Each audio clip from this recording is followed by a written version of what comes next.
मैंने अपना आखिरी असैसिन मिशन पूरा किया और असैसिन ऑर्गेनाइजेशन का बॉस बना ही था कि सिस्टम ने मुझे बताया कि मैं एक फीमेल ओरिएंटेड ट्रैजिक नॉवल की दुनिया में आ गया हूं। मेरी चाइल्डहुड स्वीट हार्ट ने मुझे मेरी ही बर्थडे पार्टी में डंप कर दिया, सिर्फ इसलिए ताकि वो उस बेरोजगार मेल लीड को तसल्ली दे सके जिसकी याददाश्त चली गई थी। सबसे ज्यादा गुस्सा तो इस बात का था कि ये घटिया सिस्टम मुझे चुपचाप सहने को कह रहा था, वरना मेल लीड वहीं सबके सामने मेरी बेइज्जती कर देता। मैंने बस एक स्मर्क दिया और सिस्टम को सीधा म्यूट कर दिया। मुझ जैसे अल्टीमेट विलन को भला एक फीमेल ओरिएंटेड सिस्टम की बकवास सुनने की क्या जरूरत। बचपन के प्यार ने धोखा दिया है तो अगले ही दिन उसके पूरे खानदान को बर्बाद कर दूंगा। ये असली नकली यंग मास्टर, फर्स्ट लव और रिप्लेसमेंट्स सबके सब भाड़ में जाए। अब इस कैपिटल सिटी में सिर्फ मेरा राज है। बार के अंदर डीजे ने माइक पकड़ा और जोर से चिल्लाया, आज रात का सारा बिल यंग मास्टर ही की तरफ से। चलिए हम सब यंग मास्टर ही को हैप्पी बर्थडे विश करें। चीयरिंग की आवाज से पूरा क्लब गूंज उठा। सेकंड फ्लोर के वीआईपी रूम में मैं सोफे पर बैठा था। मेरे हाथ में विदेशी शराब का गिलास था और मैं खिड़की के बाहर देख रहा था। मेरे बगल में मेरा दोस्त मेंग चुआन सिगरेट पीते हुए अपनी घड़ी देख रहा था। उसने भवें सिकोड़ते हुए कहा, क्या चक्कर है? आज की ये पार्टी सू फैमिली की दोनों बहनों ने होस्ट की थी ना? कह रही थी कि खास तुम्हारे लिए ये बर्थडे पार्टी रखी है और अब इतना टाइम हो गया है, वो लोग हैं कहाँ? मेंग चुआन जिन दो बहनों की बात कर रहा था उनके नाम सू वान किंग और सू मिंग्याओ थी। वो मेरी चाइल्डहुड स्वीट हार्ट्स थी। हम बचपन से साथ पले बड़े थे, यहाँ तक कि इस बात पर लड़ती थी कि मुझसे शादी कौन करेगी। आज की ये बर्थडे पार्टी भी उन दोनों ने महीनों पहले से प्लान की थी, लेकिन किसे पता था कि ऐन मौके पर वो दोनों गायब हो जाएंगे। इस बात ने मेरा मूड बहुत खराब कर दिया था। मुझे लोगों का ऐसे धोखा देना बिल्कुल पसंद नहीं है। मेंग चुआन ने अपनी सिगरेट बुझाई और आदत के तौर पर अपने फोन पर सोशल मीडिया स्क्रॉल करने लगा। अचानक उसकी आंखें फटी की फटी रह गईं। फोन लगभग उसके हाथ से गिर ही जाता। क्या हुआ? मैंने पूछा। मैं सोफे पर टिका हुआ था और मेंग चुआन को देख रहा था। मेरे ऐसे घूरने पर मेंग चुआन थोड़ा घबरा गया। उसने एक अजीब सी स्माइल दी और कहा, ये तुम खुद ही देख लो। ये कहकर उसने एक लंबी सांस ली और फोन मेरी तरफ बढ़ा दिया। स्क्रीन पर सबसे ऊपर सू मिंग्याओ की एक पोस्ट थी। बैकग्राउंड में एक बीच था और लोकेशन किसी फॉरेन आइलैंड की थी। रात के समय बीच पर 3 लोग हाथ पकड़े बॉनफायर के चारों ओर खड़े थे। सू वान किंग, सू मिंग्याओ और सोंगजीत न्यान। उनके चेहरों पर बड़ी सी स्माइल थी। कैप्शन में लिखा था, बेचारा भाई अभी अभी ग्रेजुएट हुआ है और जॉब नहीं मिल रही, इसलिए भाई का मूड रिफ्रेश करने के लिए उसे यहाँ ले आई। उम्मीद है जीतन्यान हमेशा खुश रहेगा। और आखिर में एक स्माइली इमोजी भी था। मैंने भी अभी अपना सोशल मीडिया चेक किया था, लेकिन मुझे ये पोस्ट नहीं दिखी। साफ था कि उन दोनों ने मुझे ब्लॉक कर रखा था। मेंग चुआन ने वापस फोन लिया और गुस्से में सू मिंग्याओ को कॉल लगा दिया। घंटी काफी देर तक बजती रही, लेकिन किसी ने फोन नहीं उठाया। मेंग चुआन ने हार नहीं मानी। उसने लगातार 2 बार और कॉल किया। जब कॉल कटने ही वाली थी तब जाकर फोन उठा। फोन के उस पार हवा बहुत तेज चल रही थी और समंदर की लहरों की आवाज भी आ रही थी। सू मिंग्याओ, तुम दोनों का क्या नाटक है? मेंग चुआन ने फोन उठते ही तीखे लहजे में पूछा। उस तरफ सू मिंग्याओ ने भवें सिकोड़ी और उसकी आवाज में भी चिड़चिड़ाहट थी। मेंग चुआन, तुम मुझसे इस तरह से पूछताछ कर रहे हो? क्या तुम्हें पता नहीं कि आज कौन सा दिन है? मेंग चुआन की बात सुनकर फोन के उस पार सन्नाटा छा गया। मुझे ये सब देखकर मजा आ रहा था। मैंने उंगली के इशारे से मेंग चुआन को फोन देने को कहा। मेंग चुआन समझ गया और उसने फोन मुझे दे दिया। मैंने बहुत ही शांत आवाज में बस एक बात कही। अगले ही पल उस तरफ से घबराई हुई आवाज आई, यंग मास्टर हे, मुझे और मेरी बहन को कुछ जरूरी काम आ गया था, इसलिए हम आज तुम्हारी बर्थडे पार्टी में नहीं आ सके। तुम्हारा वो जरूरी काम किसी स्पॉन्सर्ड स्टूडेंट के साथ विदेश में डेट पर जाना है। मैंने सू मिंग्याओ की बात को बीच में ही काट दिया। डेट शब्द सुनकर सू मिंग्याओ ने भवें सिकोड़ी। तुम ऐसा कैसे सोच सकते हो? तभी फोन के उस पार से एक और लड़की की आवाज आई। हाँ बिल्कुल, जिंगनियान बचपन से अनाथ है और उसके ज्यादा दोस्त भी नहीं है। अभी उसने ग्रेजुएशन पूरा किया है और उसे जॉब भी नहीं मिल रही। वो बेचारा बहुत अकेला है, इसलिए मैं और दीदी बस जिंगनियान का मूड ठीक करने के लिए उसे यहाँ ले आए हैं। व्यंजन भैया, क्या तुम इतने छोटे दिल वाले मत बनो प्लीज। ये सू मिंग्याओ की छोटी बहन सू वानचिंग की आवाज थी और तभी मुझे एक बहुत ही चालाक और मासूमियत से भरी आवाज सुनाई दी। मिंग्याओ दीदी, वानचिंग दीदी, क्या मेरी वजह से व्यंजन भैया नाराज हो गए हैं? एक काम करिए, आप दोनों वापस लौट जाइए, मैं यहाँ अकेला रह लूंगा, कोई बात नहीं। सू मिंग्याओ ने तुरंत उसे तसल्ली दी। हम तुम्हें यहाँ अकेला छोड़कर कैसे जा सकते हैं? ये कहते हुए सू मिंग्याओ ने फोन पर मुझसे बात की और इस बार उसकी आवाज में थोड़ी ठंडक थी। क्या तुम बिना बात के तमाशा करना बंद कर सकते हो?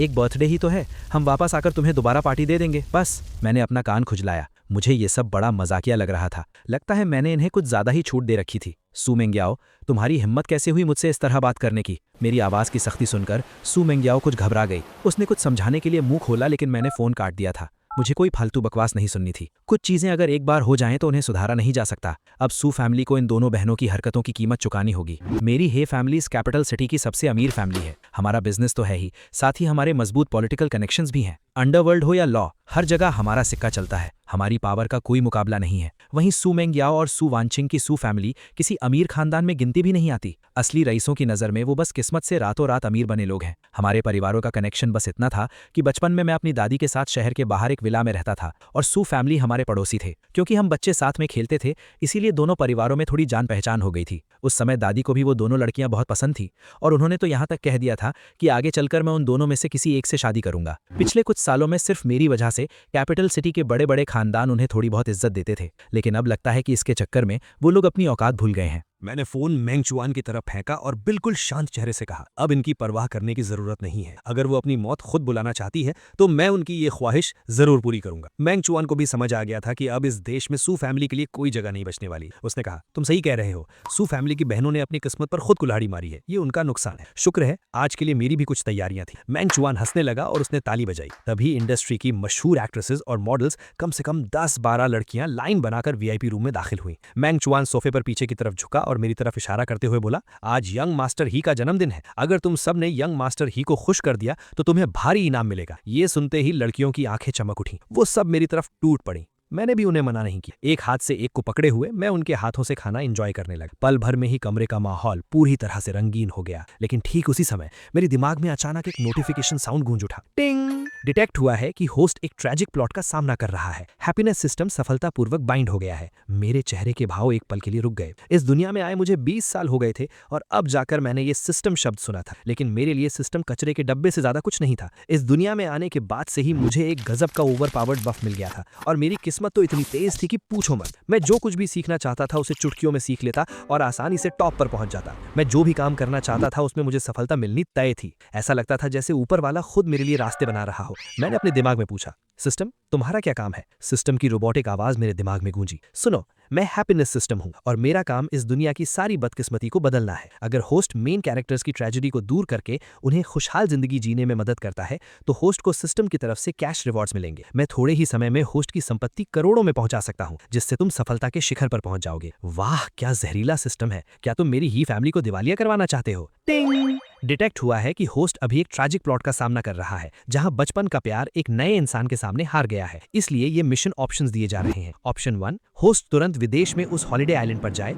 और सबके सामने सू फैमिली की बहनों को प्रपोज करे, अपने सच्चे प्यार से उनका दिल जीते और उन्हें एहसास दिलाएं कि होस्ट ही उनसे सबसे ज्यादा प्यार करता है, ताकि आखिर में खुशी मिल सके। नोट, इसमें उल्टा असर होने और उनके चिढ़ने का भी चांस है। मिशन पूरा होने पर reward 10 million cash. Option 2, host आज से ही सू फैमिली से पूरी तरह नाता तोड़ ले और अगले 1 महीने के अंदर चुपचाप विदेश चला जाए। हार्ड टू गेट प्ले करे ताकि सू फैमिली की बहनों को अपनी असली फीलिंग्स का एहसास हो और वो तुम्हारे प्यार में पागल होकर पीछे पीछे आए। नोट, ये ऑप्शन 100% काम करेगा। सू फैमिली की बहनें होस्ट से बहुत प्यार करती हैं, बस उन्हें अपनी फीलिंग समझने के लिए एक ट्रिगर की जरूरत है। मिशन पूरा होने पर रिवॉर्ड 50 मिलियन कैश और कैपिटल सिटी के बाहरी इलाके में एक 3 BHK फ्लैट। होस्ट कृपया अपनी पसंद चुने और खुशहाल जिंदगी की तरफ कदम बढ़ाएं। ये सारे ऑप्शंस देखकर मेरी आंखों के आगे अंधेरा छा गया और मेरे मन में बस एक ही सवाल आया, ये घटिया सिस्टम पक्का खराब हो गया है। ये कैसे बकवास ऑप्शंस हैं? एक में मुझे सिंप बनना है और दूसरे में थोड़ा भाव खाने वाला सिंप। इसका मतलब अगर मैं सू फैमिली की बहनों को छोड़ दूंगा तो मैं खुश नहीं रह पाऊंगा। और ये सू फैमिली की बहनें हैं क्या चीज? क्या वो मेरे लायक भी हैं?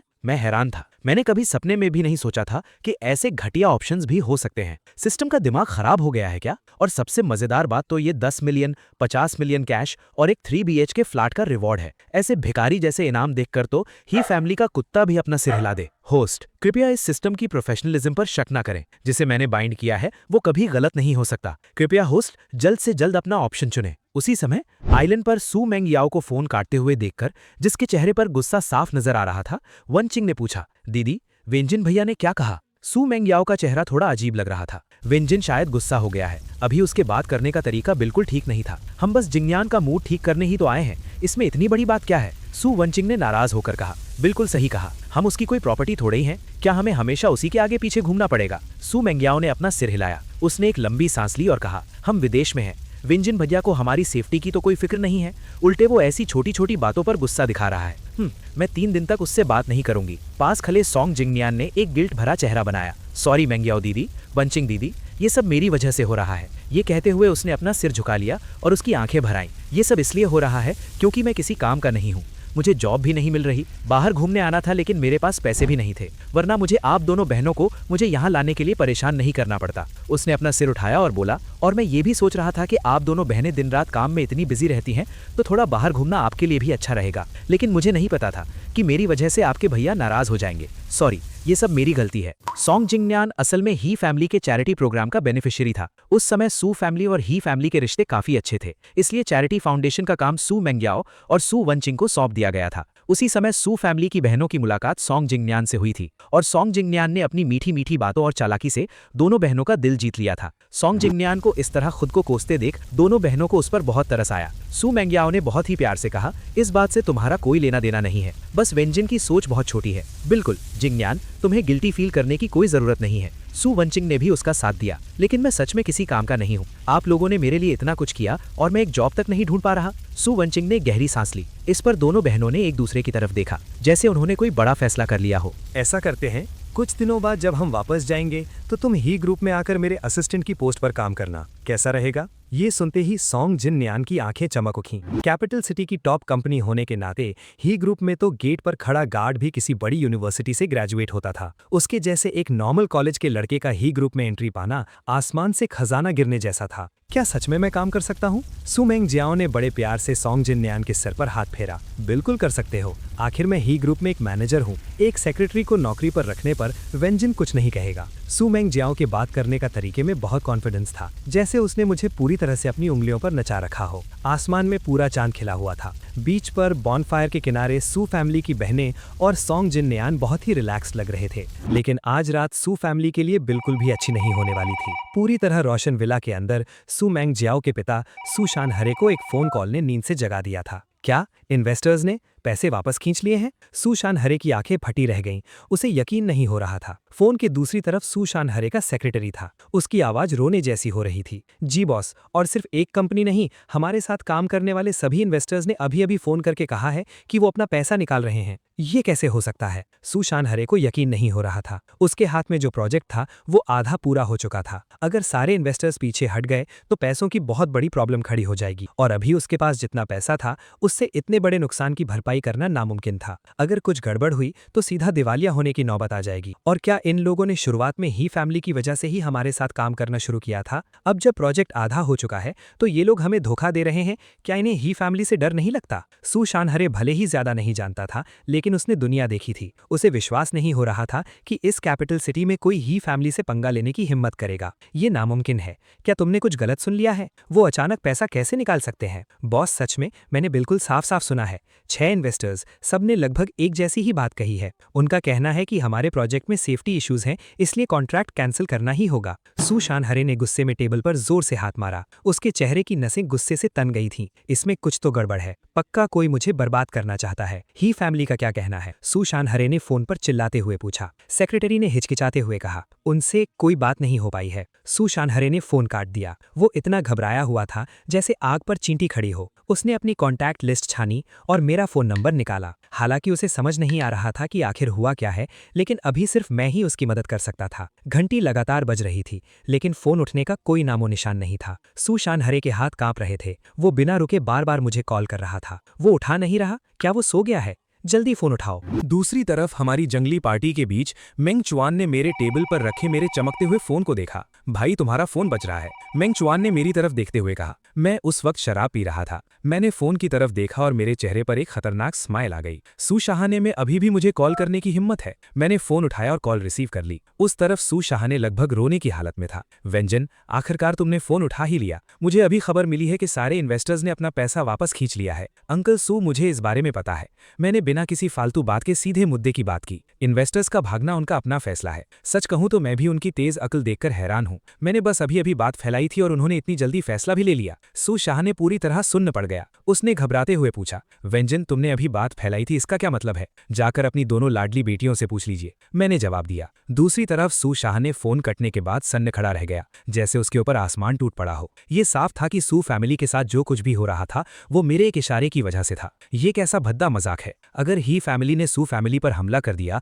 तो क्या उसके जैसे किस्मत से अमीर बने इंसान के बचने की कोई उम्मीद है? ये सोचकर सू शाहने बहुत घबरा गया। आज आखिर हुआ क्या है? क्या वेंजन का मेरी दोनों बेटियों के साथ कोई बड़ा झगड़ा हो गया है? खुशकिस्मती से आज की घटना को छुपाया नहीं गया था, इसलिए इसकी जानकारी निकालना काफी आसान था। विला में बैठकर बेचैनी से सिगरेट पीते हुए सू शाहने को जल्दी ही पूरी कहानी का पता चल गया, और वो सब सुनकर सू शाहने सन्न रह गया। उसे अपने कानों पर यकीन नहीं हो रहा था। उसने अपने असिस्टेंट से पूछा, तो तुम्हारे कहने का मतलब है कि मेंग्याओ और वांचिंग ने आज वेंजन को धोखा दिया और वो सॉन्ग जिंगनियन के साथ विदेश घूमने चली गईं? जी बॉस, इस घटना के आधे घंटे के अंदर ही हमारे सारे इन्वेस्टर्स ने प्रोजेक्ट से हटने का ऐलान कर दिया। सू शाह ने खुद को रोक नहीं पाया और उसने जोर से टेबल पर हाथ मारा। ये क्या बेवकूफ़ी है? ये दोनों बेवकूफ़ लड़कियां आखिर कर क्या रही हैं? सू शाह ने आग बबूला हो गया। उसने अपना फोन निकाला और खुद अपनी बेटियों को कॉल किया। सू शाहने ने अपनी मुट्ठियां कस ली थीं। वो बस फोन उठने का इंतजार कर रहा था। इस बार फोन जल्दी उठ गया। फोन सू वांचिंग ने उठाया था। बेवकूफ़ लड़की, मुझे नहीं पता तुम लोग क्या कर रही हो, लेकिन अभी के अभी तुरंत वापस देश लौटो। सू शाहने की आवाज़ में बिल्कुल प्यार नहीं था।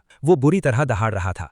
लेकिन सू वांचिंग को कोई परवाह नहीं थी। डैड, इतनी टेंशन मत लीजिए, हम बस जिंगयान का मूड ठीक करने ही तो आए हैं। इसमें इतनी चिल्लाने वाली क्या बात है? चिल्लाने वाली बात? क्या तुम हमारी सू फैमिली को बर्बाद करना चाहती हो? सू शानहे ने गुस्से से आंखें फाड़ लीं। ठीक है डैड, हमें इस बारे में पता है। वेंजन भैया बस गुस्से में बोल रहे हैं। बचपन से ही वेंजन भैया मुझे बहुत प्यार करते हैं, इसलिए आप इसे दिल पर मत लीजिए। कुछ दिनों बाद जब मैं और दीदी वापस आएंगे तो हम वेंजन भैया के लिए दोबारा बर्थडे मना लेंगे और उन्हें मना लेंगे। सू वांचिंग और उसकी बहन मेरे साथ ही बड़ी हुई थी, इसीलिए उन्हें लगता था कि वो मुझे बहुत अच्छे से जानती हैं। आखिर में बहुत कम गुस्सा करता था और हर चीज को बहुत आसानी से माफ कर देता था। मेरे अंदर अमीरजादों वाला कोई एटीट्यूड नहीं था। खासकर सू फैमिली की दोनों बहनों को लेकर मेरा रवैया बिल्कुल अलग था। बचपन से लेकर आज तक सिर्फ वही दोनों मेरे इतने करीब आ पाई थीं, इसलिए उन दोनों बहनों को पूरा यकीन था कि मैं इस छोटी सी बात के लिए उनसे रिश्ता नहीं तोड़ूंगा। एक छोटे भाई पर थोड़ा प्यार ही तो लुटाया है, इसमें क्या बड़ी बात है? और फिर वेंजन भैया का बर्थडे मनाने के लिए हर साल इतने सारे लोग होते हैं, इतनी सारी दुआएं मिलती हैं, लेकिन जिंगनियन बचपन से ही अनाथ है और जब उसे चोट लगती है तो वो अकेला कोने में छुपकर रोता है। अगर तुलना की जाए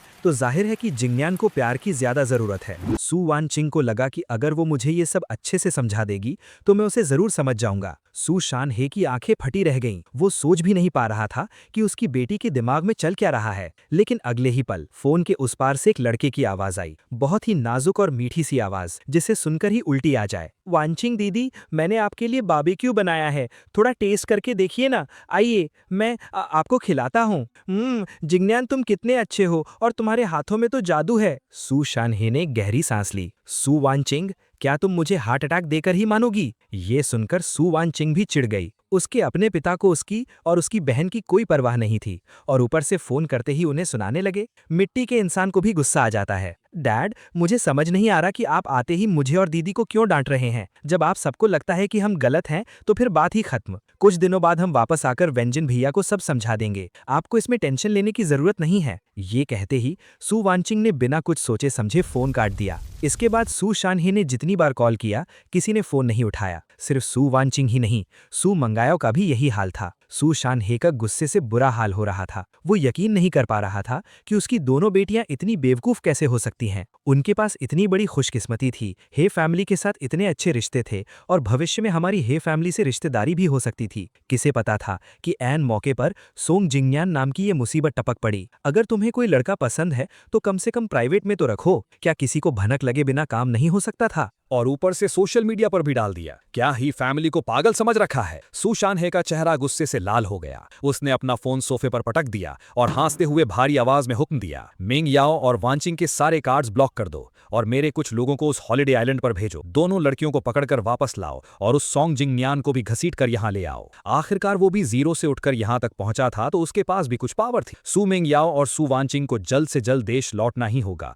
और फिर जाकर मुझसे माफी मांगनी होगी। कंस्ट्रक्शन साइट पर एक दिन काम रुकने का कितना नुकसान होगा? सू शानहे इसके बारे में सोचकर ही कांप रहा था। उसने अपने सेक्रेटरी से कहा, और मेरे लिए कुछ बहुत ही शानदार गिफ्ट्स पैक करवाओ। कल सुबह सुबह मैं खुद ही फैमिली के पास जाकर उनसे मिलूंगा। एक पूरी रात की पार्टी के बाद मैं अपने विला वापस लौटा। गाड़ी से उतरते ही मेरे पीछे खड़े मेरे ड्राइवर लॉन्ग जंथायन ने पूछा, यंग मास्टर, क्या सू फैमिली की बहनों का मामला मैं संभाल लूं? ये मेरा ड्राइवर और पर्सनल बॉडीगार्ड था। अगर ये कोई आम अर्बन नॉवल होता तो इसका भी कोई भारी भरकम टाइटल होता, ड्रैगन किंग। वो अभी विदेश में है, मैं बिना किसी को भनक लगे उन्हें हमेशा के लिए गायब कर सकता हूँ, लॉन्ग जन थाइन ने धीमी आवाज में कहा। मैंने अभी कोई जवाब भी नहीं दिया था कि मेरे दिमाग में सिस्टम की हवा टाइट होने लगी। उसकी रोबोटिक आवाज तुरंत मेरे दिमाग में गूंज उठी। होस्ट, आप ऐसा नहीं कर सकते। सू फैमिली की बहनें असल में अब भी आपसे प्यार करती हैं और ये सब तो बस एक गलतफहमी है। इस गलतफहमी को दूर करने के बाद ही आप एक खुशहाल जिंदगी पाएंगे। मैं अपनी हंसी रोक नहीं पाया और दिमाग में ही हंसा। तुम मुझे सिखा रहे हो कि मुझे क्या करना चाहिए? पूरी दुनिया में मुझे पसंद करने वाली और ही फैमिली की मालकिन बनने का ख्वाब देखने वाली लड़कियों की गिनती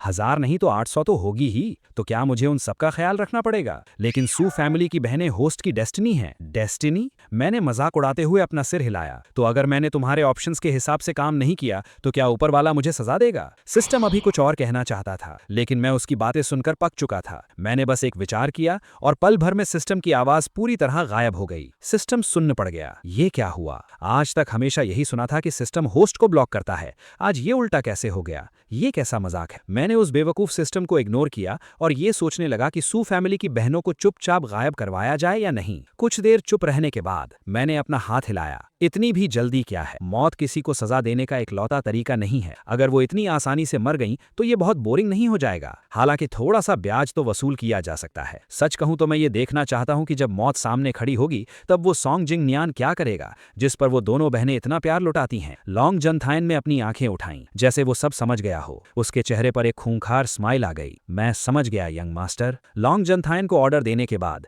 मैं अपने विला के अंदर वापस आ गया। जैसे ही मैं बैठा मेरा फोन बजने लगा। कॉल करने वाली मेरी दादी थीं। बचपन से ही मेरे मॉम डैड काम में बहुत बिजी रहते थे, इसलिए मुझे मेरी दादी ने पाला था। इसलिए मैं अपनी दादी से बहुत प्यार करता था। दादी ने मुझे कॉल किया था और वो भी सू फैमिली की बहनों के मामले में। व्यंजन, तुम मुझे गलत मत समझना, मैं बूढ़ी जरूर हो गई हूँ, लेकिन मेरी सोच पुरानी नहीं है। मुझे पता है कि तुम आजकल के नौजवानों को फ्रीडम और अपनी पसंद से प्यार करना पसंद है। इसलिए अगर तुम्हें वो पसंद नहीं है तो तुम्हें मेरी इज्जत की खातिर उनसे रिश्ता रखने की कोई जरूरत नहीं है। मैंने बटलर से सू फैमिली की बहनों के बारे में सब सुन लिया है। उन्होंने जो किया है वो बिल्कुल गलत है। ये सुनकर मैंने राहत की सांस ली। मैं यही सोच रहा था कि मैं दादी को ये सब कैसे बताऊंगा। आखिर दादी ही वो इंसान थी जिनकी मैं इस दुनिया में सबसे ज्यादा परवाह करता था, वरना दादी की खातिर ही मैंने शुरुआत में सू फैमिली की बहनों को इतनी छूट नहीं दी होती। आप फिक्र मत करिए दादी, मुझे पता है कि इस सिचुएशन को कैसे हैंडल करना है, मैंने जवाब दिया। फोन काटने के बाद मैं बिल्कुल रिलैक्स हो गया था। अब मेरी राह की आखिरी रुकावट भी दूर हो गई थी। अब सू फैमिली का मिटना तय है, लेकिन उससे पहले मुझे इस सो कॉल्ड सिस्टम से थोड़ा मजा लेना था। सिगरेट का धुआं उड़ाते हुए मैंने सिस्टम से ब्लॉक हटा दिया और सिस्टम तुरंत पागलों की तरह रोने चिल्लाने लगा। होस्ट, आपने ये कैसे किया? ये नामुमकिन है, आप मुझे ब्लॉक कैसे कर सकते हैं? सिस्टम की समझ में कुछ नहीं आ रहा था और वो थोड़ा डर भी गया था। ये आदमी उसके पास मौजूद डेटा से बिल्कुल अलग था। ऐसा लग रहा था जैसे अनजाने में ही सिस्टम और होस्ट की पोजीशन आपस में बदल गई थी। मैंने बस अपनी सिगरेट की राख झटकी और बहुत शांत आवाज में कहा, मैंने ये कैसे किया इस बात से तुम्हें कोई मतलब नहीं होना चाहिए। मुझे तो इस बात में ज्यादा दिलचस्पी है कि तुम कहां से आए हो। होस्ट, सिस्टम ऊपर वाले की तरफ से उन लोगों के लिए एक तोहफा है जिनकी किस्मत उनके साथ नाइंसाफी करती है। ये किस्मत बदलने का एक मौका है, ऊपर वाले का एक वरदान है। मेरे सवाल पर सिस्टम ने बहुत ही धार्मिक लहजे में कहा। मैंने हंसते हुए अपना सिर हिलाया। अगर तुम सच नहीं बताना चाहते तो फिर कुछ समय के लिए बंद हो जाओ। ये कहने के बाद मैंने सिस्टम को दूसरा शब्द बोलने का मौका दिए बिना उसे फिर से म्यूट कर दिया। सिस्टम की उस चिढ़ाने वाली आवाज के बंद होने के बाद मैं जल्दी सो गया। अगली सुबह उठने के बाद ही मैंने सिस्टम को आजाद किया। आज सच बोलोगे? मैंने फिर से पूछा। मुझे कुछ याद आया और मैंने मजे लेते हुए कहा, अगर अभी भी नहीं बताना चाहते तो हम अगले हफ्ते बात करेंगे। और हाँ, अगर मेरा अंदाजा सही है तो तुमने मुझे इसलिए बाइंड किया है और सू फैमिली की बहनों से सुलह करने के ऑप्शंस इसलिए दिए हैं क्योंकि ये ऑप्शंस तुम्हारे फायदे के हैं, है ना? एक हफ्ते बाद हो सकता है उनकी कब्र पर घास 1 मीटर लंबी हो जाए और तब तुम्हारे हाथ कुछ नहीं लगेगा। मेरी बात खत्म होते ही सिस्टम की रोबोटिक आवाज फिर से गूंज उठी। होस्ट, कृपया सिस्टम को मजबूर मत कीजिए। ये सिस्टम ऊपर वाले का भेजा हुआ है। क्या आपको भगवान की सजा से डर नहीं लगता? ठीक है, तो ऊपर वाले को मुझे सजा देने दो। मैं बिल्कुल भी नहीं घबराया। ये साफ था कि मेरा इस दुनिया में आना ही एक एक्सीडेंट था। और जिस तरह से मैं बिना किसी परेशानी के आज यहाँ तक पहुँचा हूँ वो ये साबित करने के लिए काफ़ी है कि ये दुनिया मुझे जज नहीं कर सकती। जब ऐसा है तो फिर डरने की क्या बात है? अगर इस घटिया सिस्टम में इतनी ही पावर है तो आसमान से बिजली गिराकर दिखा दे मुझ पर। होस्ट, आपका इतना घमंडी होना अच्छी बात नहीं है। अगर भगवान भी आपको सजा नहीं दे सकते तो क्या हुआ, ये सिस्टम यहाँ से जा भी तो सकता है। मैं ये काम नहीं करूंगा, इतना ही काफ़ी है। ये सुनकर मैं हंसा। सच कहूं तो तुम बहुत मासूम हो। मुझे नहीं पता कि तुम भाग सकते हो या नहीं, लेकिन तुम्हें अपने मिशंस तो पूरे करने ही होंगे ना। तुम्हें किसी डेस्टिनीज चाइल्ड से जुड़ना होगा ना। मानो या ना मानो, मैं इस दुनिया के सारे डेस्टिनीज चिल्ड्रन को खत्म कर दूंगा। फिर क्या करोगे? ये सुनकर सिस्टम साफ तौर पर घबरा गया था। उसे भी एहसास हो गया था कि मुझ में ये करने की पूरी पावर है। सिस्टम चुप हो गया, लेकिन मैं उसे यूं ही नहीं छोड़ना चाहता था। अगर तुम्हारे पास कहने को कुछ नहीं है तो फिर अगले हफ्ते मिलते हैं। तब मैं तुम्हें सू फैमिली की बहनों की कब्र दिखाने ले जाऊंगा। देख लेना कि वहां घास कितनी बड़ी हो गई है। रुको। इस बार उसकी रोबोटिक आवाज में साफ तौर पर घबराहट थी। सिस्टम को समझ नहीं आ रहा था कि बात यहां तक कैसे पहुंच गई। स्क्रिप्ट के हिसाब से जिस ही फैमिली को बर्बाद हो जाना चाहिए था, वो तो और भी ज्यादा ताकतवर हो गई है। जिस आदमी को उसे आसानी से कंट्रोल कर लेना चाहिए था, वो उल्टे उसे ही धमकियां दे रहा है। लेकिन जो भी हो, अब क्योंकि वो मुझसे बाइंड हो चुका है, तो उसके पास पीछे हटने का कोई रास्ता नहीं था। आप जो भी जानना चाहते हैं मैं सब बता दूंगा। सिस्टम ने हार मान ली। मेरे चेहरे पर एक स्माइल आ गई। तो फिर बताओ, तुम कहां से आए हो और तुम्हारा मकसद क्या है? सिस्टम काफी देर तक चुप रहा। फिर उसने बस 2 शब्द कहे, आत्मा हड़पना। जब आप सिस्टम की रिवॉर्ड्स पाकर इस दुनिया के सबसे लकी इंसान बन जाएंगे, तो सिस्टम आपकी आधी किस्मत चूस लेगा। ये सुनकर मेरी भवें तन गईं। अगले ही पल सिस्टम की रोबोटिक आवाज खौफ से भर गई। उसी वक्त मेरे कानों में एक कान फाड़ देने वाला अलार्म बजने लगा। वार्निंग, सिस्टम पूरी तरह से हैक हो गया है। बेस कमांड्स को फिर से लिखा जा रहा है। आपने अपनी विल पावर से सिस्टम की बेस कमांड्स को बदल दिया है। मैं किसी को भी अपनी किस्मत चुराने की इजाजत नहीं दूंगा। सिस्टम को एक अजीब सा खौफ महसूस होने लगा।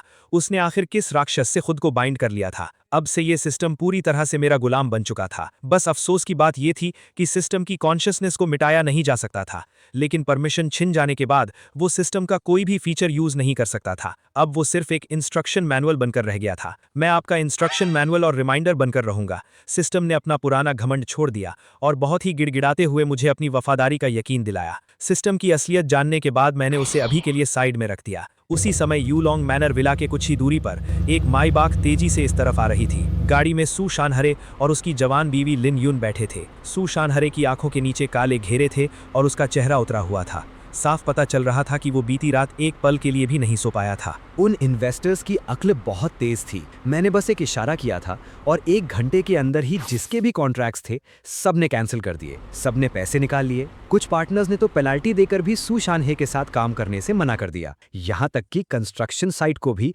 आज सुबह ऑफिशियल्स ने सील कर दिया था। सू शानहे मेरी पावर देखकर खौफ में था। सिर्फ एक रात में ही पूरी दुनिया पलट गई थी। ये पहली बार था जब उसने पावर का खौफ महसूस किया था। कोई और रास्ता न देखकर वो भारी भरकम गिफ्ट्स लेकर सुबह सुबह मुझसे माफी मांगने यूलोंग मैनर आ गया। सू फैमिली की गाड़ी यूलोंग मैनर के अंदर नहीं जा सकती थी, इसलिए सू शानहे और लिन यून को गेट पर ही रुकना पड़ा। मैनर के अंदर झांकते हुए उन्हें जल्दी ही पेट्रोलिंग करते हुए गार्ड्स दिख गए। सू शानहे ने तुरंत डोरबेल बजाई। अरे भाई, मैं सू शानहे हूँ, वेंजिन का अंकल। मैं पहले भी तुमसे मिल चुका हूँ।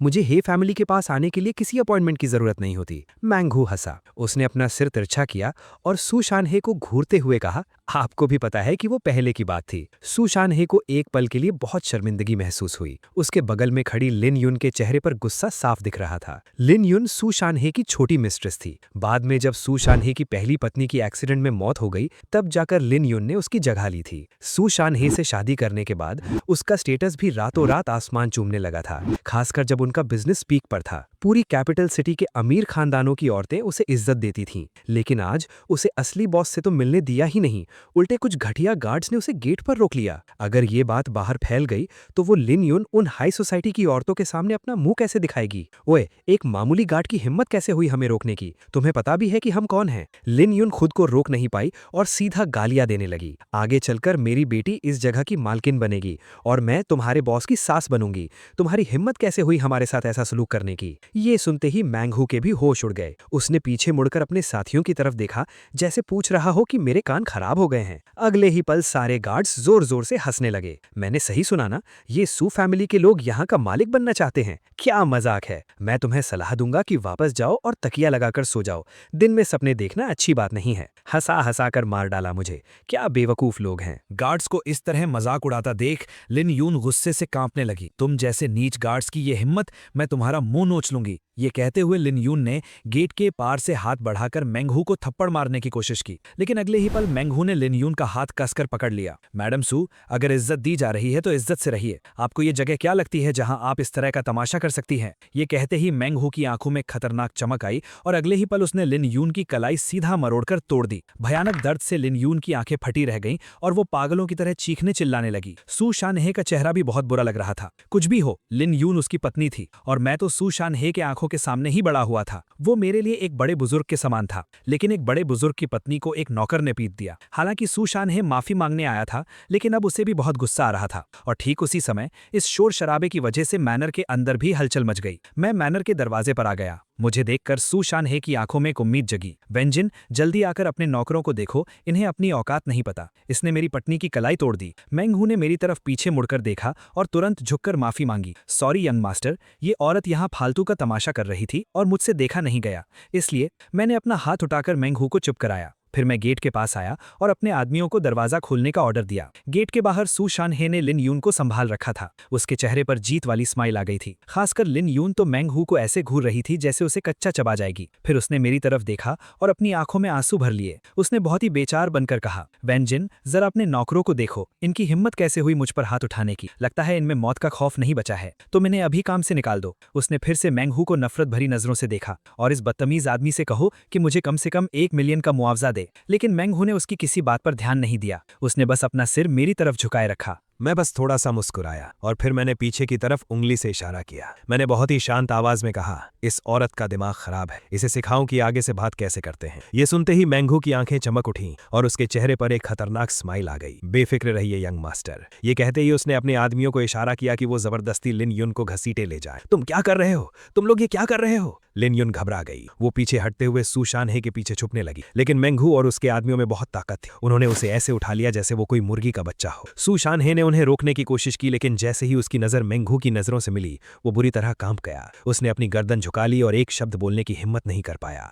उसने चुपचाप लिन यून को साइड में घसीटे जाते हुए देखा। फिर लिन यून के चेहरे पर एक के बाद एक जोरदार थप्पड़ पड़ने लगे। उसका गोरा सा चेहरा तुरंत सूज गया और उसके होठों से खून भी रिसने लगा। लेकिन मेंगहू और उसके आदमियों का रुकने का कोई इरादा नहीं था। सू शानहे से ये देखा नहीं गया। उसने मेरी तरफ देखा और मुझसे रहम की भीख मांगने ही वाला था, लेकिन मेरे चेहरे पर अब भी वही शांत स्माइल थी। मैंने कहा, यहाँ खड़े खड़े पैर दर्द करने लगे। अंकल सू, क्या आपको मुझसे कोई काम नहीं था? शुरू से लेकर आखिर तक मैंने लिन यून की तरफ एक नजर भी नहीं देखा था। मेरे चेहरे पर अब भी वही एलिगेंट सी स्माइल थी। अगर बगल से लिन यून की चीखने चिल्लाने की आवाजें ना आ रही होती तो सू शानहे को यही लगता कि मैं एक बहुत ही प्यारा और शरीफ लड़का हूँ। मैं पवेलियन में आया और आराम से बैठ गया। इंतजार कर रहे नौकर तुरंत मेरा ब्रेकफास्ट ले आए, जो मैं अभी तक खा नहीं पाया था। अंकल सू, आप इतनी सुबह सुबह यहाँ आए हैं, क्या आपको कुछ जरूरी बात करनी है? ओह हाँ, आज ब्रेकफास्ट में मैंने आपके लिए कुछ तैयार नहीं करवाया है। आपको बुरा तो नहीं लगेगा ना? मैं मुस्कुराते हुए सू शानहे को देख रहा था। मेरे कानों में लिन यून की चीखें गूंज रही थीं और इस वक्त मेरी ये स्माइल देखकर सू शानहे को अपने पैरों से लेकर सिर तक एक अजीब सी सिहरन महसूस हुई। मैं उसकी सोच से कहीं ज्यादा खूंखार था। वो डर के मारे कांपते हुए कुर्सी पर बैठ गया। सू शानहे ने गहरी सांस ली। उसने हिम्मत जुटाकर कहा, वंजिन मंग्याओ और वंचिंग ने जो भी किया, मुझे सब पता चल गया है। ये सब सच में मेरी इन दोनों नालायक बेटियों की गलती है। मैंने उन्हें तुरंत देश लौटने का ऑर्डर दे दिया है। उनके वापस आते ही मैं उन्हें अच्छी तरह से सबक सिखाऊंगा। वो अभी नासमझ हैं, तुम प्लीज उन्हें एक बार माफ कर दो। मैं दूध पी रहा था। मेरे चेहरे पर कोई खास भाव नहीं था। मैंने अपना गिलास नीचे रखा और बहुत ही शांत आवाज में कहा, अंकल सू, आप ये क्या कह रहे हैं? मेरा आपकी दोनों बेटियों से कोई लेना देना नहीं है, तो फिर माफ करने की बात कहां से आ गई? सू शानहे का चेहरा सुन्न पड़ गया। उसने कहा, वंजिन, गुस्से में आकर ऐसी बातें मत कहो। तुम बचपन से मंग्याओ और वंचिंग के साथ बड़े हुए हो। इतने सालों का रिश्ता है। दूसरे लोग उन्हें नहीं समझते, लेकिन क्या तुम भी उन्हें नहीं समझते? वो दोनों लड़कियां तुम्हें पसंद करती हैं। मेरी नजरों में ठंडक आ गई। तो आपके कहने का मतलब है कि मुझे इसके लिए उनका एहसानमंद होना चाहिए? सू शानहे का शरीर कांप उठा। उसने तुरंत अपने हाथ हिलाते हुए कहा, मेरा वो मतलब नहीं था। मैंने एक ठंडी मुस्कान के साथ कहा, कुछ बातें मैं साफ साफ बता देना चाहता हूँ। सू फैमिली की बहनें मेरी जिंदगी में रहें या ना रहें, मुझे कोई फर्क नहीं पड़ता, लेकिन मैंने ये कभी नहीं सोचा था कि तुम लोग मेरी ही फैमिली को बेवकूफ समझोगे। एक तरफ तुम ही फैमिली के नाम का फायदा उठाते हो और दूसरी तरफ मेरे नाम को मिट्टी में मिलाने वाले काम करते हो। सच कहूं तो मैं भी पूछना चाहता हूं कि तुम्हें ये हिम्मत कहां से मिली? मैं अपनी जगह से खड़ा हुआ और मैंने सू शानहे के चेहरे को हल्के से थपथपाया। मैंने थोड़ा आगे झुककर सीधा उसकी आंखों में देखा। भूलना मत, जो कुछ भी तुम्हारे पास आज है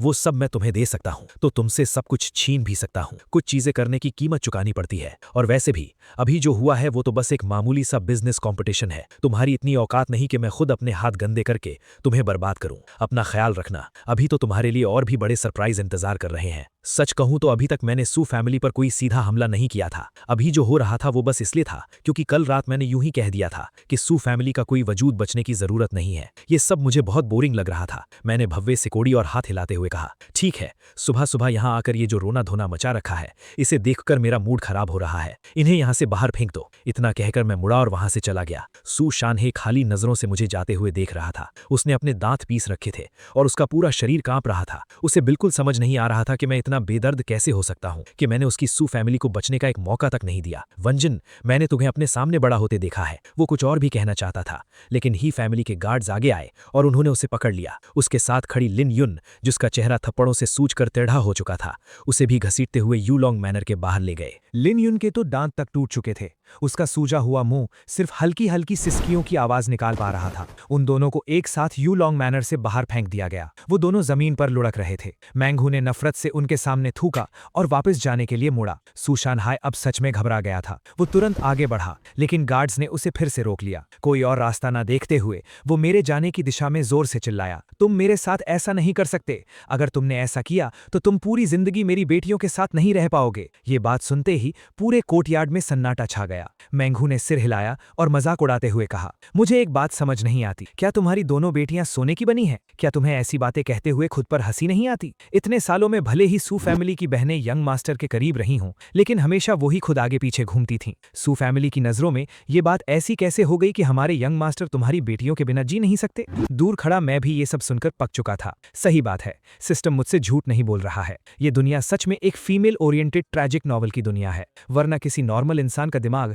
इतना अजीब कैसे सोच सकता है? भगाओ इन्हें। सुबह सुबह मेरा सारा मूड खराब कर दिया, मैंने बात काटते हुए कहा। और हाँ, अगली बार ऐसे फालतू लोगों को मेरे मजे में दखल अंदाजी मत देना। सू शानहाई को गार्ड्स ने धक्के मारकर मैनर से बाहर निकाल दिया। उसके चेहरे की नसें गुस्से से तन गई थीं। इतने सालों में ये पहली बार था जब उसे इतनी बुरी तरह बेइज्जत होना पड़ा था। उसने अपनी मुट्ठियां कस ली। वो अपने सामने खड़े इस कमीने गार्ड से बदला लेना चाहता था, लेकिन दिवालिया होने की कगार पर खड़ी अपनी कंपनी का ख्याल आते ही सू शानहाई ने एक गहरी सांस ली। उसे पता था कि वो मुझसे दुश्मनी मोल नहीं ले सकता। भले ही बात यहां तक पहुंच गई थी, लेकिन अभी भी एक उम्मीद बाकी थी। उसे लग रहा था कि मैं अभी बस गुस्से में हूं। इस पूरे ड्रामे की जड़ उसकी दोनों बेटियां ही थीं। अगर वो उन दोनों को यहां लेकर आए और वो खुद आकर मुझसे माफी मांगे तो उसे पूरा यकीन था कि मेरा दिल पिसट जाएगा। आखिर हम चाइल्डहुड स्वीटहार्ट्स थे और हमारा 10 साल से भी ज्यादा पुराना रिश्ता था। सू शानहाई ने मैनर के अंदर देखते हुए कहा, वेंजिन, मुझे पता है तुम अभी गुस्से में हो। अगर तुम आज बात नहीं करना चाहते तो मैं किसी और दिन आऊंगा। ये सुनकर मैंगहू हंसा। ठीक है, आ जाना, फिर हम भी तुम्हें दिखा देंगे कि हमारे हाथों में कितनी ताकत बची है। सू शानहाई की अब वहां रुकने की हिम्मत नहीं हुई। वो मुड़ा और सुअर जैसे सूजे हुए चेहरे वाली लिन युन को लेकर तेजी से वहां से चला गया। विला के अंदर मैं अपनी सुबह की चाय पी रहा था और अपने दिमाग में सिस्टम की बकवास सुन रहा था। मास्टर, क्या आप सच में कोई भी मिशन पूरा नहीं करेंगे? माना कि सिस्टम का पूरा कंट्रोल आपके हाथों में है, लेकिन मैंने पहले जो मिशंस दिए थे वो बहुत सोच समझकर बनाए गए थे। सू फैमिली की बहनों के पास सच में कुछ बहुत अच्छी चीजें हैं। मैंने हैरानी से पूछा, सू फैमिली की बहनों के पास ऐसा क्या है? सिस्टम ने कहा, मेरे पास एक स्कैनिंग फीचर है। चाहे मेन कैरेक्टर हो या साइड कैरेक्टर, मैं एक नज़र में उनकी सारी डिटेल्स देख सकता हूँ, यहाँ तक कि आत्मा, किस्मत, उम्र और उनकी स्किल्स जैसी चीजें भी। सिस्टम थोड़ा रुका और मुझे मक्खन लगाते हुए बोला, सबसे पहली चीज है उनकी किस्मत और दूसरी है उनकी उम्र। मैंने अपनी भवें चढ़ाई। किस्मत की मुझे कोई परवाह नहीं थी क्योंकि मैं इस दुनिया का एब्सोल्यूट लकी चाइल्ड था, लेकिन उम्र एक ऐसी चीज थी जिसे हासिल करना मेरे लिए फायदे का सौदा हो सकता था। सिस्टम ने आगे कहा, स्कैनिंग के रिजल्ट के हिसाब से सू फैमिली की दोनों बहनें 100 साल तक जीने वाली हैं। अगर आप उन्हें अपना पार्टनर बना लेते हैं तो मास्टर, आपको करीब 3 साल की एक्स्ट्रा लाइफ मिल सकती है। सिर्फ 3 साल? इसकी कोई जरूरत नहीं है। मैंने अपना सिर हिलाया। मेरी जैसी फिटनेस के साथ अगर सिस्टम मुझे 10 साल की लाइफ ना भी दे तो भी मैं आराम से 100 साल तक जी सकता हूँ। मुझे इन 2-3 सालों की एक्स्ट्रा लाइफ की कोई परवाह नहीं है। तभी मैंने अपना फोन निकाला। नोटिफिकेशन बार में एक मैसेज आया था। ये मैसेज लॉन्ग जानतियन ने भेजा था। वो उस हॉलीडे आइलैंड के पास पहुंच चुका था। मैंने पहले कहा था कि सू फैमिली की बहनों से थोड़ा ब्याज वसूल करना है, इसलिए लॉन्ग जानतियन रातों रात विदेश चला गया था और अब मुझे मिशन की प्रोग्रेस रिपोर्ट दे रहा था। मेरे होठों पर एक हल्की सी मुस्कान आ गई। मुझे पता था कि अब असली मजा शुरू होने वाला है। आज सुबह सुबह सू मंग्याओ और सू वानचिंग को एहसास हो गया था कि कुछ गड़बड़ है। सुबह ब्रेकफास्ट के समय सू मंग्याओ को पता चला कि उसके कार्ड में कोई बैलेंस नहीं है। इससे सू मंग्याओ को एहसास हुआ कि मैं शायद सच में गुस्सा हूं, वरना मैं उसका कार्ड ब्लॉक नहीं करता। हालांकि उसे पता था कि मैं गुस्सा हूं, लेकिन सू मंग्याओ को अभी भी यही लग रहा था कि मैं बहुत छोटी सोच वाला इंसान हूं। कोई और रास्ता ना देखकर उसने वो कार्ड निकाला जो उसके पिता ने उसे दिया था, लेकिन उसे ये देखकर झटका लगा कि उसके अपने पिता ने भी उसके सारे बैंक कार्ड्स ब्लॉक कर दिए थे। रातों रात दोनों बहनें पूरी तरह कंगाल हो गई थीं। यहाँ तक कि ब्रेकफास्ट का बिल भी सॉन्ग जिंगन्यान को ही भरना पड़ा। उस हॉलिडे आइलैंड पर चीजें बहुत महंगी थीं। एक नॉर्मल ब्रेकफास्ट का बिल ही हजारों में आ गया था, इसलिए पैसे देते हुए सॉन्ग जिंगन्यान के पसीने छूट रहे थे। सो मंग्याओ ने बहुत ही प्यार से सॉन्ग जिंगन्यान के सिर पर हाथ रखा और वादा किया, टेंशन मत लो, मैं अभी डैड को कॉल करके पैसे मंगवाती हूँ, फिर मैं तुम्हें इसके 10 गुना पैसे वापस कर दूंगी। सॉन्ग जिंगन्यान की आंखों में लालच की चमक आ गई, लेकिन उसने बहुत समझदार बनने का नाटक किया। कोई बात नहीं, आप बहनों ने मेरी बहुत मदद की है, आपकी मदद करने का मौका मिलना मेरे लिए बहुत बड़ी बात है। ये सुनकर सू मंग्याओ ने मन ही मन मेरी और उसकी तुलना की। काश वेंजिन भी इतना ही समझदार होता। अपने सामने खड़े सीधे साधे भाई को देखकर उसने मन ही मन एक आह भरी। रूम में वापस जाने के बाद सू मंग्याओ मुझे कॉल करने वाली थी, ये पूछने के लिए कि मैंने उसका कार्ड ब्लॉक क्यों किया, लेकिन अफसोस मुझे उस औरत की कोई बकवास नहीं सुननी थी।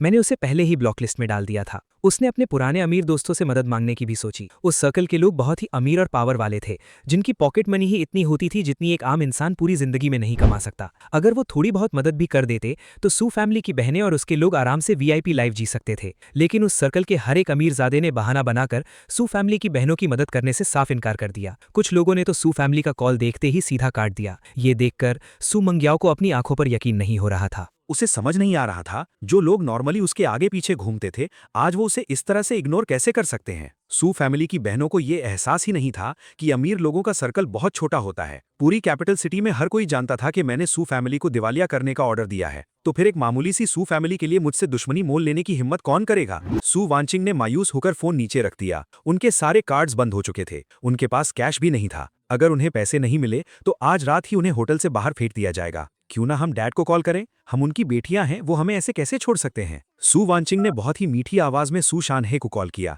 लेकिन जैसे ही कॉल कनेक्ट हुई, फोन के उस पार से भयानक गालियां और डांट पड़ने लगी। सू शानहे की आवाज ऐसी लग रही थी जैसे वो सू वानचिंग को कच्चा चबा जाएगा। उसे अभी अभी हे फैमिली में इतनी बड़ी बेइज्जती सहनी पड़ी थी। हालांकि उसके मन में मेरे लिए बहुत नफरत थी, लेकिन असल में ये सब उसकी इन दोनों नालायक बेटियों की वजह से ही हो रहा था। तो फिर सू शानहे को गुस्सा कैसे नहीं आता? तुम्हारी हिम्मत कैसे हुई मुझे कॉल करने की? क्या तुम्हें पता भी है, तुम दोनों बहनों की वजह से हमारी सू फैमिली पूरी तरह से बर्बाद होने वाली है। बेवकूफ लड़कियों, मुझे नहीं पता तुम इस वक्त कहाँ हो और क्या कर रही हो। अपनी बहन को साथ लो और तुरंत अगली फ्लाइट से वापस आओ, वरना मैं मान लूंगा कि मेरी कोई बेटी नहीं है। बटलर उस आइलैंड पर पहुंच चुका है, उसके साथ चुपचाप वापस आ जाओ। फोन के उस पार सू शानहे गुस्से से उबल रहा था। ये आखिरी धमकी देकर उसने तुरंत कॉल काट दी। कल रात ही सू शानहे ने सू वानचिंग, सू मंग्याओ और उस भिखारी सॉन्ग जिंगन्यान को पकड़कर वापस लाने के लिए लोगों को भेज दिया था। टाइम के हिसाब से वो लोग अब तक पहुंच चुके होंगे। सू वानचिंग का चेहरा सुन्न पड़ गया था, उसकी आंखें लाल हो गई थीं। ये पहली बार था जब सू शानहे ने उस पर इतनी बुरी तरह चिल्लाया था। इतनी सी बात के लिए क्या इतना सब करने की जरूरत थी?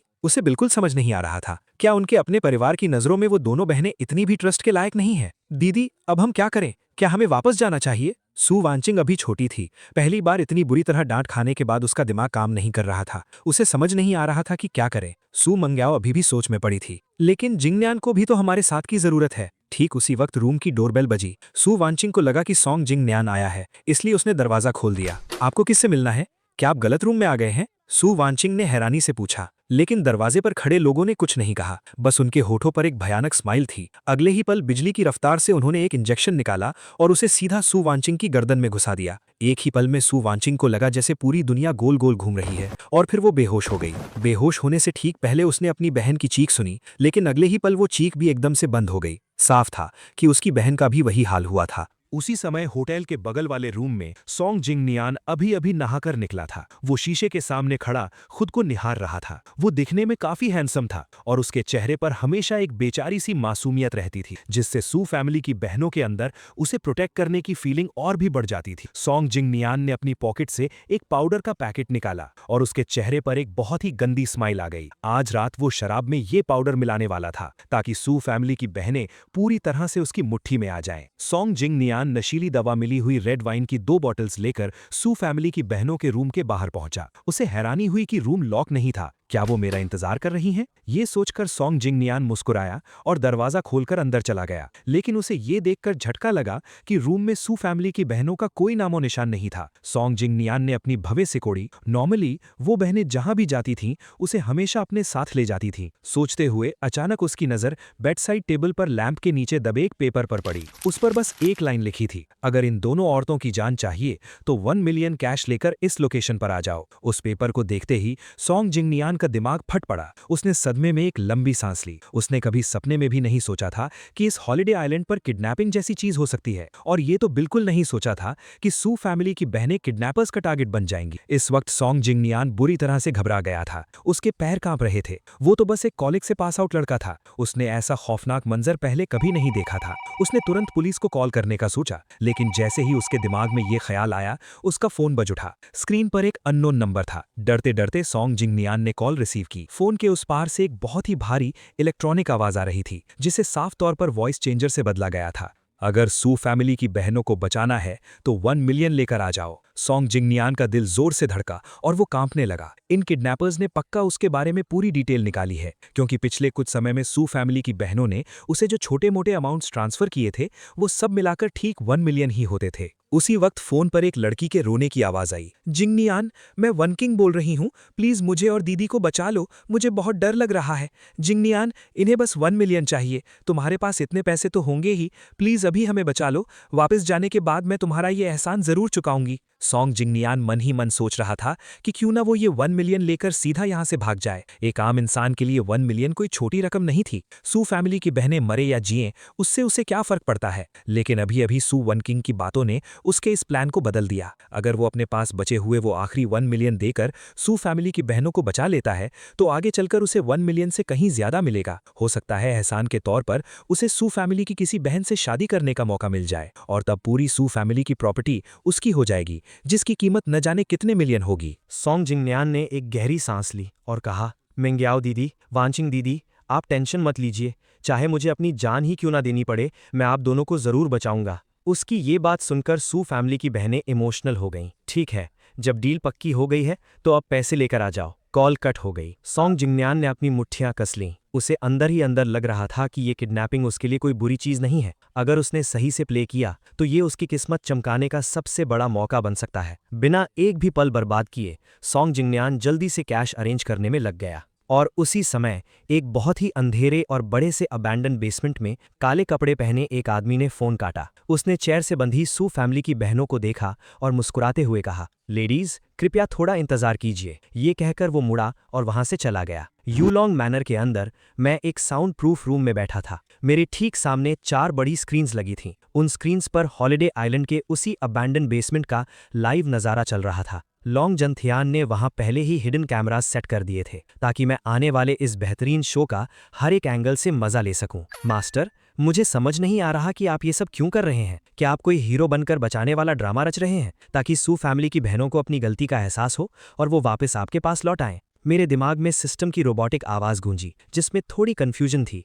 मेरे चेहरे के एक्सप्रेशन बिल्कुल नहीं बदले। क्या मैं तुम्हें कोई बेवकूफ नजर आता हूं? मैं आराम से अपने ग्लास में रेड वाइन घुमा रहा था। मैं तो बस थोड़े मजे ले रहा हूँ। सू फैमिली की बहनों ने जो किया उससे मुझे बस थोड़ी सी इरिटेशन हुई थी। वो मेरे लिए बस एक मच्छर के काटने जैसा था, जिसे मैं चुटकियों में मसल सकता हूँ। वो इस लायक भी नहीं है कि मैं उनसे कोई बदला लूँ। और रही बात सू फैमिली की बहनों की उम्र की, तो मैं सिस्टम के दिए हुए उस घटिया मिशन को पूरा करने के लिए सिंप बनकर उनके पीछे तो घूमने से रहा।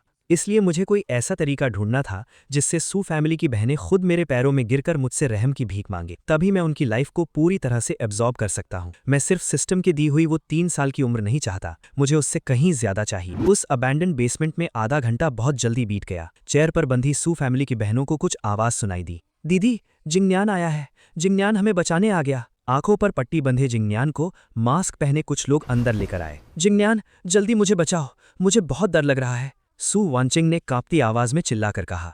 जिंगनियान, शुक्र है तुम आ गए, वरना आज हमारा बचना नामुमकिन था। सू मेंग्याओ ने अपने होंठ चबाए। वो मन ही मन बहुत खुश थी कि जिंगनियान उसके साथ है, वरना उसे समझ नहीं आ रहा था कि वो क्या करती। आप टेंशन मत लीजिए, मैं आप दोनों को यहाँ से सेफली बाहर निकालूंगा। सॉन्ग जिंगनियान ने दोनों बहनों को देखकर एक स्माइल दी। फिर उसने मास्क पहने लॉन्ग जंथियान की तरफ देखा। बॉस, मैं पैसे ले आया हूँ, अब तो आप इन्हें छोड़ सकते हैं ना? लॉन्ग जंथियान ने अपने कंधे उचकाए। बिल्कुल, हम अपने वादे के पक्के हैं। मास्क के पीछे लॉन्ग जानतियन के चेहरे पर एक खतरनाक स्माइल थी। उसने अपने आदमियों को उन्हें खोलने का इशारा किया, लेकिन एक आदमी सू फैमिली की बहनों के बीच जाकर अचानक रुक गया। बॉस, किसे खोलना है? सबकी नजरों के सामने उस आदमी ने हंसते हुए ये सवाल पूछा। एक ही पल में सॉन्ग जिंग नियान और सू फैमिली की बहनों के दिलों की धड़कन तेज हो गई। बॉस, आपके कहने का क्या मतलब है? सॉन्ग जिंग नियान ने थूक निगलते हुए बहुत ही डरते हुए पूछा। लॉन्ग जानतियन की आवाज अभी भी बिल्कुल नॉर्मल थी। मतलब साफ है, किसी एक को चुनो। इन दोनों औरतों में से किसे आजाद किया जाए? सॉन्ग जिंग नियान ने हैरानी से लॉन्ग जानतियन को घूरा। मैंने पूरे 1 मिलियन दिए हैं। लॉन्ग जानतियन जोर से हंसा। हाँ, 1 मिलियन दिए हैं, लेकिन मैंने ये कब कहा कि 1 मिलियन में मैं दोनों को छोड़ दूंगा? सॉन्ग जिंग नियान तुरंत गुस्से में आ गया। उसने आगे बढ़कर लॉन्ग जानतियन का कॉलर पकड़ लिया, लेकिन लॉन्ग जानतियन का पैर उससे कहीं ज्यादा तेज था। पलक झपकते ही उसकी एक किक सीधी सॉन्ग जिंग नियान की गर्दन पर बहुत जोर से पड़ी। अगले ही पल वो कटी हुई पतंग की तरह हवा में उछला और बहुत जोर से दीवार से जाकर टकराया। उसके मुंह से खून निकल आया। ये नजारा देखकर सू फैमिली की बहनें बुरी तरह घबरा गईं। एक तरफ उन्हें दूर गिरे सॉन्ग जिंग नियान की हालत देखकर रोना आ रहा था, और दूसरी तरफ उन्हें अपनी जान की फिक्र सताने लगी। लॉन्ग जानतियन ने बहुत ही नफरत से अपना कॉलर झाड़ा। कीड़े मकोड़ो, तुम्हारी हिम्मत कैसे हुई मुझ पर हाथ उठाने की? उसने अपने पीछे खड़े आदमियों को इशारा किया। जाओ, इस कमीने की एक टांग तोड़ दो। सॉन्ग जिंग नियान का दिमाग सुन्न हो चुका था और वो बुरी तरह डर गया था। अब जाकर उसे होश आया कि जो लोग यहाँ खड़े हैं वो कोई शरीफ इंसान नहीं है। ये उनका देश नहीं, विदेश है, और ये लोग वो खूंखार अपराधी हैं जो खून से खेलते हैं। मुझसे गलती हो गई, मुझसे बहुत बड़ी गलती हो गई बॉस, प्लीज। वो घुटनों के बल गिरकर भीख मांगने लगा, लेकिन लॉन्ग जानतियन के आदमियों को इससे कोई मतलब नहीं था। एक आदमी हाथ में लोहे की मोटी रॉड लिए सॉन्ग जिंग नियान के पास आया और बिना कोई रहम खाए उसने रॉड पूरी ताकत से उसकी टांग पर मारी। अगले ही पल पूरे बेसमेंट में सॉन्ग जिंग नियान की दिल दहला देने वाली चीखें गूंजने लगीं। उसकी ये हालत इतनी भयानक थी कि सू फैमिली की बहनों से देखा तक नहीं गया। कुछ मिनट बाद जमीन पर पड़े सॉन्ग जिंग नियान को अपनी टूटी हुई टांग पकड़े दर्द से तड़पते देखकर लॉन्ग जानतियन ने आवाज लगाई। मेरा टाइम वेस्ट मत करो, जल्दी चुनो। 1 मिलियन से सिर्फ एक की जान बचेगी। टेंशन मत लो, हम अपने वादे के पक्के हैं। जल्दी चुनो, तुम्हारे पास ज्यादा टाइम नहीं है। अगर 3 मिनट में नहीं चुना तो तुम तीनों में से कोई भी यहां से जिंदा नहीं जाएगा। अपनी घड़ी पर टाइम देखते हुए लॉन्ग जानतियन ने आखिरी वार्निंग दे दी। उसकी आवाज बहुत ही ठंडी थी और मास्क के पीछे से झांकती उसकी आंखें पूरी तरह से बेरहम थीं। लॉन्ग जानतियन से एक बार आंख मिलते ही सॉन्ग जिंग नियान की रूह कांप गई। उसे पता था कि ये कोई मजाक नहीं है और अब यहाँ कोई बार्गेनिंग नहीं चलने वाली। उसे आज सू मैंग याओ और सू वान क्वेंग में से किसी एक को चुनना ही होगा। लेकिन किसे चुने? इस सिचुएशन में वो क्या करे? वो जिसे भी चुनेगा उसका मतलब होगा दूसरे को मौत के मुंह में धकेलना। एक ही पल में सॉन्ग जिनयान के कंधों पर पहाड़ जितना भारी बोझ आ गया और ऊपर से उसकी एक टांग टूट चुकी थी। सॉन्ग जिनयान का पूरा शरीर बुरी तरह कांप रहा था। बॉस, मैं आपसे हाथ जोड़कर भीख मांगता हूं, प्लीज दोनों को छोड़ दीजिए। लॉन्ग जेंटियान ने सॉन्ग जिनयान को एक जोरदार लात मारी और हंसते हुए कहा, तुम्हारे पास 2 मिनट और 30 सेकंड है। जब तक मेरा दिमाग शांत है, जल्दी से चुन लो। ये कहकर वो साइड में रखे एक सोफे पर बैठ गया। उसने अपने पैर पर पैर चढ़ाया और इस पूरे ड्रामे को मजे से देखने लगा। अब उसे समझ आ रहा था कि मैंने सीधा मौत की सजा देना क्यों कैंसिल किया था। इन कमीनों को सीधा गोली मार देने में वो मजा कहां है जो अब आ रहा है। तुम साले धोखेबाज, तुम लोग। सू वांकिंग गालियां देने लगी, लेकिन लॉन्ग जेंटियान को यह सब सुनने का शौक नहीं था। उसने अपने आदमियों को इशारा किया और एक आदमी ने जाकर सू वांकिंग के चेहरे पर जोरदार थप्पड़ जड़ दिए। सू मंगियाओ सन्न रह गई। उसका मुंह खुला का खुला रह गया और उसके होठों से खून बहने लगा। जमीन पर दर्द से तड़प रहे सॉन्ग जिनयान को भी नहीं बख्शा गया। उसे भी एक जोरदार थप्पड़ मारकर जमीन पर गिरा दिया गया। वो तुरंत घुटनों के बल बैठकर रहम की भीख मांगने लगा। बॉस, मैंने कुछ नहीं कहा, मेरा इससे कोई लेना देना नहीं है, प्लीज मुझे मत मारिए। इस वक्त सॉन्ग जिनयान लगभग रोने की हालत में था। आखिर वो बस एक चालाक कॉलेज स्टूडेंट ही तो था। उसने ऐसी खौफनाक चीजें पहले कभी नहीं देखी थी। उसकी हिम्मत नहीं थी कि वो अपने सामने खड़े लोगों की आंखों में देख सके। उसकी लाल आंखें अपने हाथों के बीच से उस सू वांकिंग को घूर रही थीं,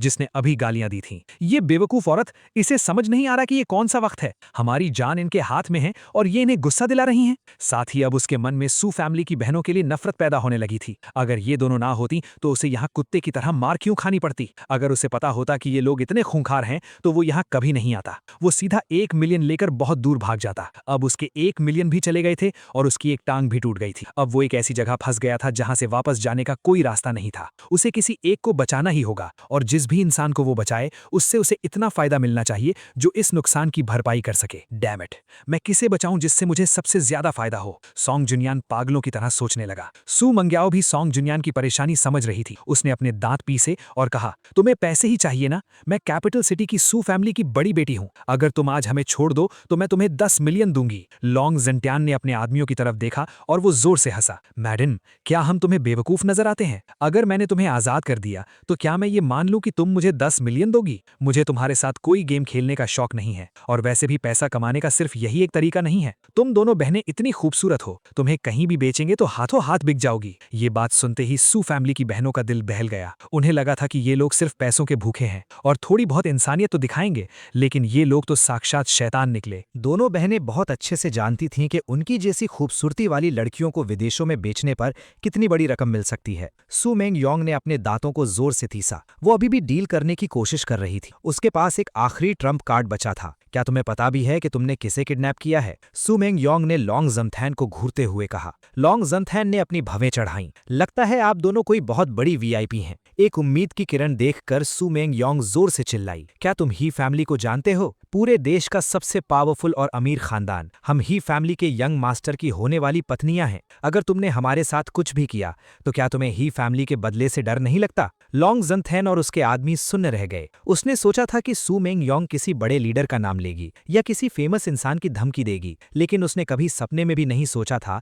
कि वो मेरा नाम लेगी। एक पल के लिए तो लॉन्ग जंथैन का भी दिमाग ब्लैंक हो गया। बहुत सोचने के बाद भी उसे समझ नहीं आ रहा था कि सू फैमिली की इस बेवकूफ औरत के अंदर इतनी हिम्मत कहां से आई कि वो ही फैमिली के नाम की धमकी दे रही है। क्या इसे याद नहीं कि इसने खुद क्या किया है? लॉन्ग जंथैन को चुप देखकर सू मेंग योंग को लगा कि मेरा नाम सच में काम कर गया है। विदेश के इस हॉलिडे आइलैंड पर भी मेरे नाम का खौफ है। अब तो तुम्हें समझ आ ही गया होगा कि ही फैमिली की पावर कितनी बड़ी है। सू मेंग योंग ने मौके का फायदा उठाते हुए कहा। बगल में बैठी सू वान क्विंग को भी लगा जैसे डूबते को तिनके का सहारा मिल गया हो। बिल्कुल सही, अब तो हमें छोड़ दो। विंजिन भैया तुम्हें जिंदा नहीं छोड़ेंगे। सोंग जितनेन में देखा कि सिचुएशन बदल रही है तो वो तुरंत बोल पड़ा। हाँ बिल्कुल, मैं खुद ही फैमिली का स्पॉन्सर्ड स्टूडेंट हूँ और मेरे ही फैमिली से बहुत अच्छे रिलेशन हैं। बॉस, प्लीज ही फैमिली की इज्जत की खातिर हमें जाने दीजिए। तीनों उम्मीद भरी नजरों से लॉन्ग जंथैन की तरफ देखने लगे। लॉन्ग जंथैन खुद को रोक नहीं पाया। वो खड़ा हुआ और ताली बजाने लगा। वो सू मेंग योंग के पास आया, थोड़ा झुका और उसे घूरते हुए बोला,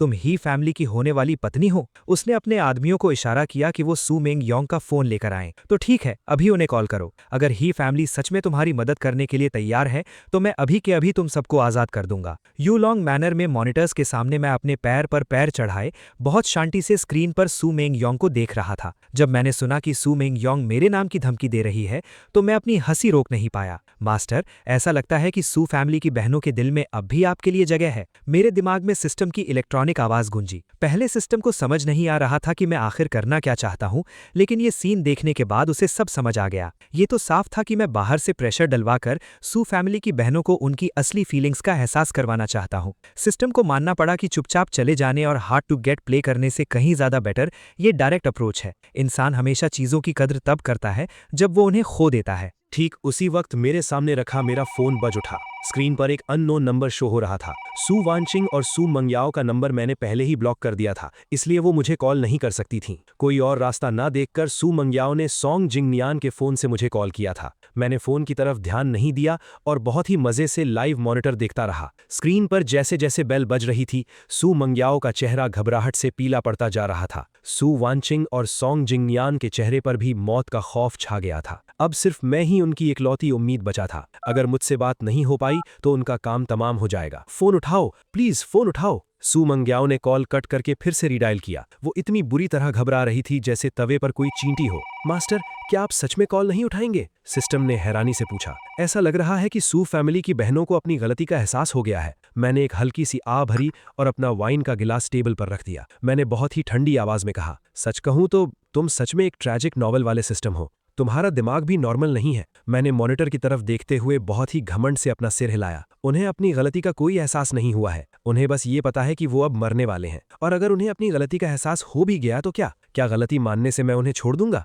सिस्टम की आवाज कुछ पल के लिए शांत हो गई। फिर उसने बहुत ही डरी हुई आवाज में कहा, मास्टर, मुझे ये कहना पड़ रहा है, आपकी सोच सच में बहुत शैतानी है। मैंने अपने कंधे उचकाए। मुझे कोई फर्क नहीं पड़ता। मैंने कभी नहीं माना कि मैं कोई बहुत अच्छा इंसान हूं। सिर्फ छोटे बच्चे और बेवकूफ लोग ही अच्छाई और बुराई पर विश्वास करते हैं। सू मंग्याओ ने हार ना मानते हुए 10-12 कॉल और किए, लेकिन कोई जवाब नहीं मिला। सू मंग्याओ पूरी तरह टूट चुकी थी। ये कैसे हो सकता है? वेंजिन मेरा फोन कैसे नहीं उठा सकता? क्या वो अभी भी गुस्सा है? क्या वो देख नहीं सकता कि मैं इतनी घबराई हुई हूं? पक्का कोई इमरजेंसी ही होगी। इतने खौफनाक वक्त में भी वो उस छोटी सी बात को पकड़कर बैठा है। सू मंग्याओ को बहुत गुस्सा आ रहा था। उम्मीद जितनी बड़ी होती है, निराशा भी उतनी ही गहरी होती है। इस मौत के दरवाजे पर सिर्फ मैं ही उसकी आखिरी उम्मीद था। उसे लग रहा था कि चाहे मैं कितना भी गुस्सा क्यों न हूं, मुझे उसका फोन उठाना चाहिए था। ये आदमी इतनी छोटी सोच वाला कैसे हो सकता है? मैंने उसे 1000 बार समझाया है कि मेरे और मेरी बहन का सॉन्ग जिंगनियान के साथ कोई चक्कर नहीं है, फिर भी वो मेरी बात का विश्वास क्यों नहीं कर रहा? बॉस, क्या मैं आपके फोन से एक बार कॉल कर सकती हूँ? मैं प्रॉमिस करती हूँ, इस बार वेंजिन भैया जरूर फोन उठाएंगे। सू मंग्याओ ने लॉन्ग जंतायन की तरफ देखते हुए भीख मांगी, लेकिन लॉन्ग जंतायन ने एक बहुत ही जोरदार थप्पड़ उसके चेहरे पर जड़ दिया। और तू साली खुद को हे फैमिली की होने वाली पत्नी कहती है? सू मंग्याओ थप्पड़ खाकर सुन्न होकर जमीन पर गिर पड़ी। लॉन्ग जंतायन एक कदम और आगे बढ़ा और उसने उल्टे हाथ से एक और तमाचा उसके मुंह पर दे मारा। मैं भी सोचूं कि मैंने हे फैमिली के यंग मास्टर की सगाई की कोई खबर क्यों नहीं सुनी। तू तो साला मेरे सामने झूठी धमकियां दे रही थी। सू मंग्याओ के मुंह से खून बहने लगा। लॉन्ग जांतियन सीधा खड़ा हुआ और उसने अपनी कलाई घुमाई। बहुत हो गया, ये ड्रामा अब यहीं खत्म होता है। मुझे तुम्हारी ये नौटंकी और नहीं देखनी। ओए बेवकूफ लड़के, क्या तूने चुन लिया? अगर अभी भी डिसाइड नहीं किया है तो तुम तीनों यहाँ से जिंदा नहीं जाओगे। दूसरी तरफ सॉन्ग जिन्यान को लॉन्ग जांतियन के आदमियों ने कॉलर से पकड़कर उठा रखा था। मास्क के पीछे से खूनखार आंखें सॉन्ग जिन्यान को घूर रही थीं। आखिरकार फैसला करने का वक्त आ ही गया था। सॉन्ग जिन्यान का पूरा शरीर कांप रहा था। उसने एक बार सू मेंग्याओ को देखा, फिर सू वानचिंग को। वो क्या करे? वो आखिर किसे चुने? लॉन्ग जांतियन ने 3 से उल्टी गिनती शुरू कर दी। एक ही पल में मानो हवा में भी सन्नाटा छा गया। जमीन पर गिरी सू मेंग्याओ कांपते हुए खड़ी होने की कोशिश कर रही थी, लेकिन खौफ के मारे उसके पैर नहीं टिक रहे थे। ये सच में मौत का दरवाजा था। जो भी यहाँ छूट जाएगा उसका अंजाम मौत से भी कहीं ज्यादा भयानक होने वाला है। वो सीधा नर्क में जाएगा। सू वानचिंग भी बुरी तरह डरी हुई थी। वो दिल से चाह रही थी कि सॉन्ग जिन्यान उसे चुने। जिन्यान, मुझे चुनो। अचानक सू मेंग्याओ जोर से चिल्लाई, मैं सू फैमिली की बड़ी बेटी हूँ। मैं सू फैमिली की सबसे पहली वारिस हूँ और मैं अपनी बहन से कहीं ज्यादा तुमसे प्यार करती हूँ। जिन्यान! ये बात सुनते ही सू वानचिंग के पैरों तले जमीन खिसक गई। उसने अपनी बंद आंखें झटके से खोलीं और अपनी बहन को ऐसे देखा जैसे उसे यकीन ही ना हो रहा हो। मैं मेंग्याओ दीदी को चुनता हूँ।